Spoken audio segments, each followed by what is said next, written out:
'Tis thee, oh,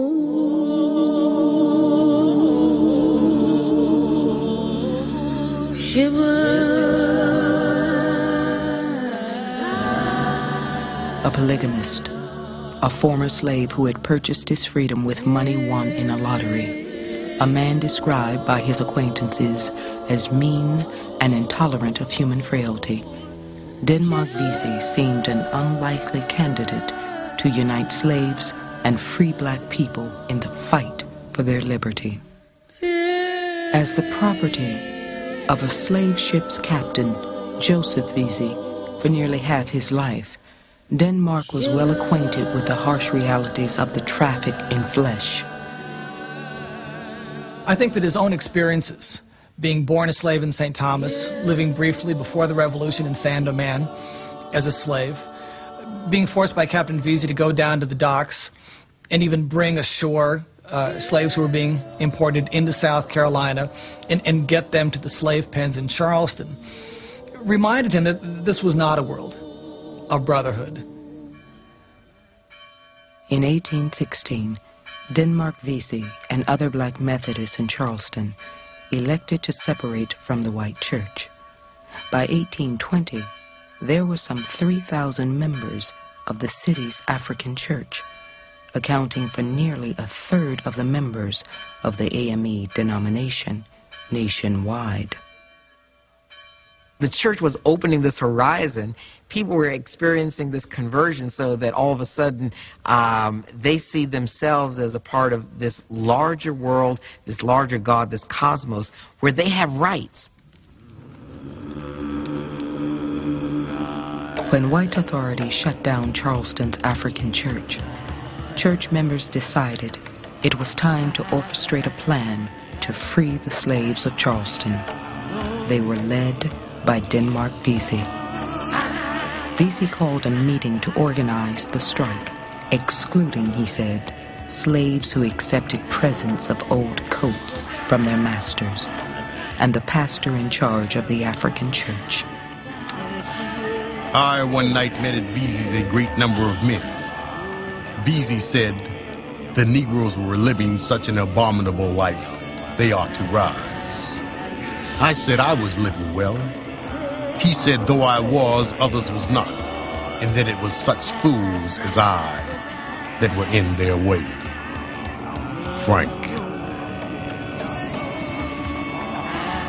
The number of conspirators in Vesey's plot was estimated to be in the thousands, making it the most far-reaching insurrection planned in North America.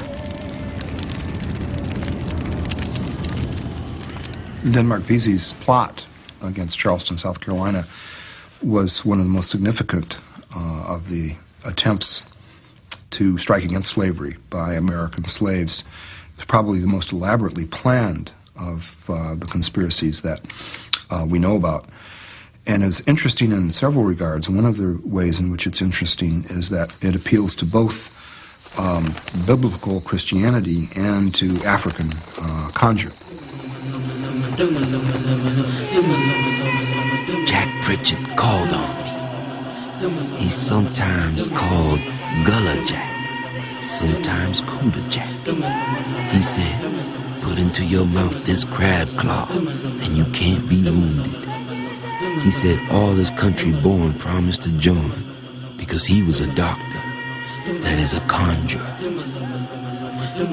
He said his charms would not protect him from the treachery of his own color. Witness number 10, a Negro man.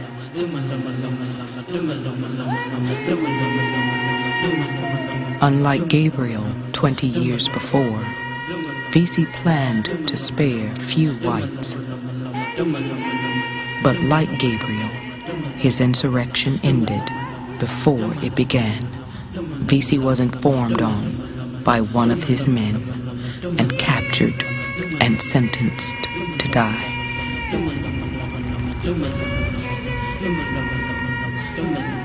Denmark Vesey, it is difficult to imagine what infatuation could have prompted you to attempt an enterprise so wild and visionary?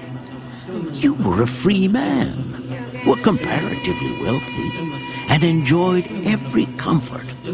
You ought to have known that success was impracticable. A moment's reflection must have convinced you that the ruin of your race would have been the probable result. Lionel H. Kennedy, presiding magistrate.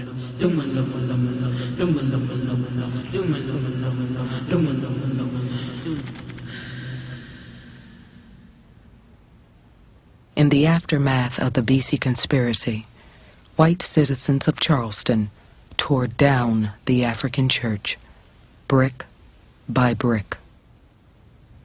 It was important to raise the church.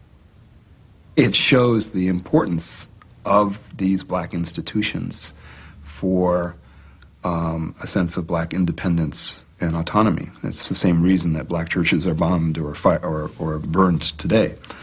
It represents a sense of crucial autonomy for black people, and an autonomy which in Charleston had turned dangerous. In one Friday, late in July of 1822, the state executed in one moment 22 of Vesey's followers.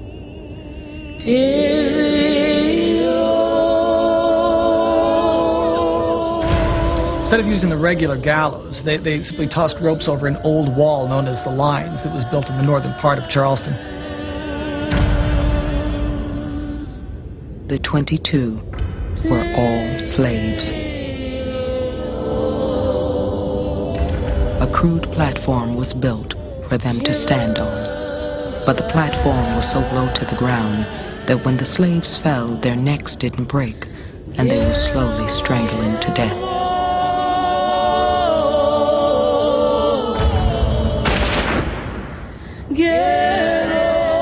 To hasten them to the grave, the captain of the guard rode down the line, shooting each of them in the head, reloading as he went from one man to the next.